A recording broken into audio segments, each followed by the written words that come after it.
Well, I guess it was on Hurricane Matthew hit, or Hurricane Harvey hit September 25th, Houston. Major Frank Pittman, our divisional commander, he put out an urgent call for some assistance, anybody who had some training in emotional and spiritual care stuff. Anybody who had training in that put out a call, and so I had some training. So I put my name forth. I was put on standby. 2 days later, I get a confirmation that I'm going to be heading to Houston on the 28th of August. So that's kind of how it started. We couldn't get into Houston because the airports were closed, so I flew from here to Atlanta into San Antonio. We met up with the team stayed overnight in San Antonio, and then we made the 3.5-hour, 4-hour drive into Houston the next day. Now, what's your impression of Houston when you got there? Massive. It's the fourth largest city in North America. Over 6 million people in the Houston area, not right downtown obviously, but in the Houston area. So yeah, it was, but it was interesting because as we were driving in, getting closer and closer, you could start seeing the water still rising and stuff like that. Even a lot of the roads in downtown, in the town, like some of the interstates were still underwater and everything. We didn't get near that because we were deployed. Our incident command center, where the operations was going to be, was about 20 minutes, 25 minutes away from the center of town in one of the Salvation Army churches called North Texas. And so that's where we were for the first few days until they were able to open up the roads and all that. And so we just got there, and it's like anywhere, you get there, you have a meeting.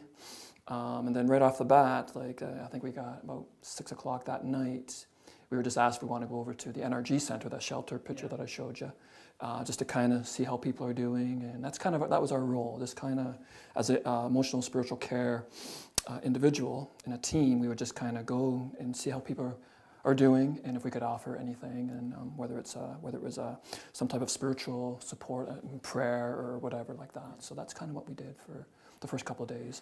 And you mentioned how many people were in this shelter when you got there. Yeah, the shelter, the NRG Center, there was that shelter, and there was another shelter called the R.G. Brown Center, and it was kind of, they were maybe 10, 15 minutes apart from one another, and they each were set up for 10,000 people. The 2 days that we were there, I think they averaged maybe 3,500 to 4,000 people in the shelter. And it was set up, sectioned off for families, for singles, for elders as well. That is, for elders could have their own little area. Pets had their own little area. Veterinarians were there, kind of offering free service for the pets and everything. So it was a big relief, I think, for the families that they could bring their pets with them. The ones that were able to that survived and stuff like that. So yeah. What was it like for you to go to this area and see so many people and give assistance? Overwhelming, because I didn't know what to expect. I had never been to a deployment, emergency disaster situation before. So this was my first go around, and I think I was just in awe the first day or so. But then you realize you're there to do something. You're there to kind of just listen to their stories, listen to people, and just kind of take everything in. And yeah, there were days where it was overwhelming. But the spirit of resiliency and the spirit of community that I witnessed for the 14 days I was in Houston was just unbelievable. People just helping people. Even in the shelter, people would come. There's all kinds of different groups. Which is interesting with the Salvation Army, everybody who was going in was met by the police and doing a search. They saw us, said, go ahead.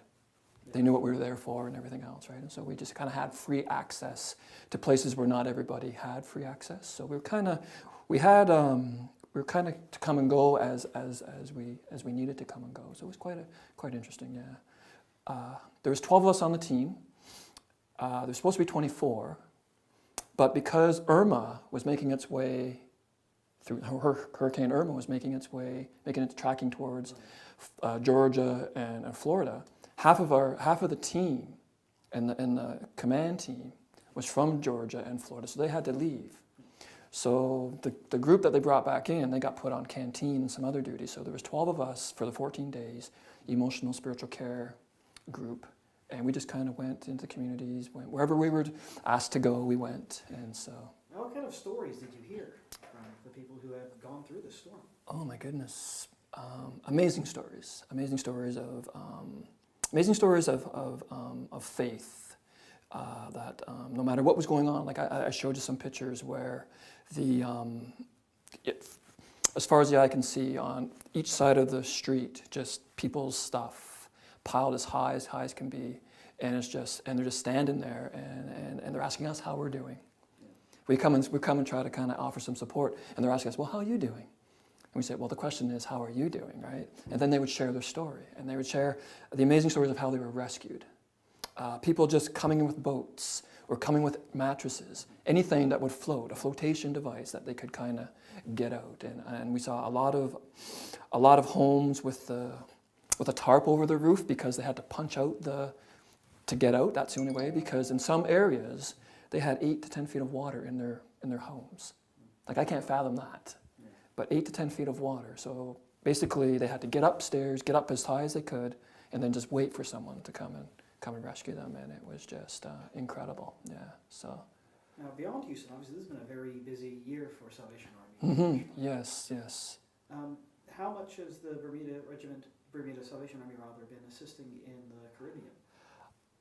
I know the regiment was deployed, and I don't know to what extent what they were doing, but and I don't know anything else.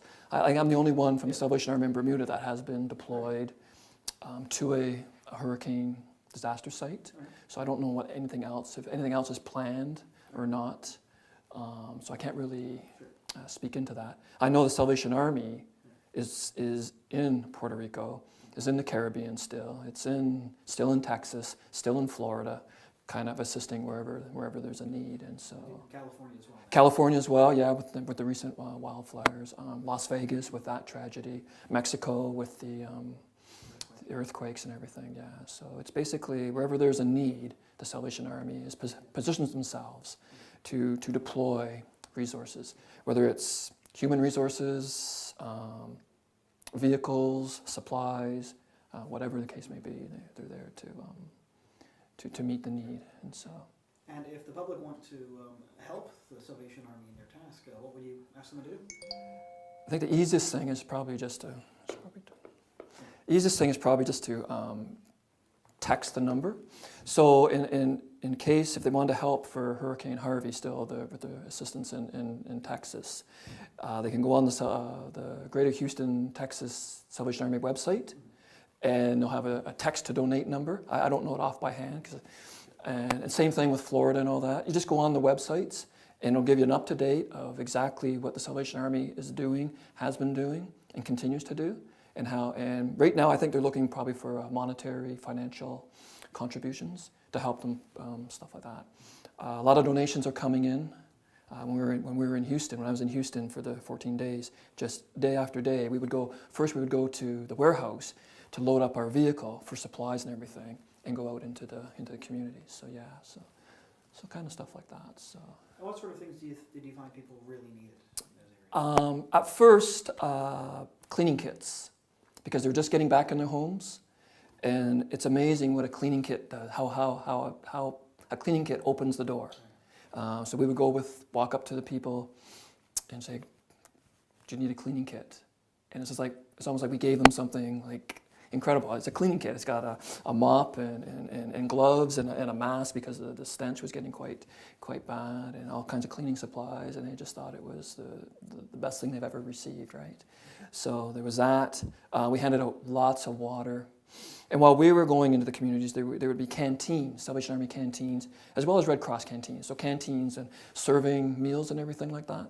So the canteens were able to produce 1,000 meals a day into the different communities. And whenever there was a canteen, there'd be a lineup of the people and all that. And we'd be there. There would be some of us would be appointed to a canteen as well. We never did. Other parts of our team were. And so they would just be offering some emotional, spiritual support, whatever was needed. So, yeah.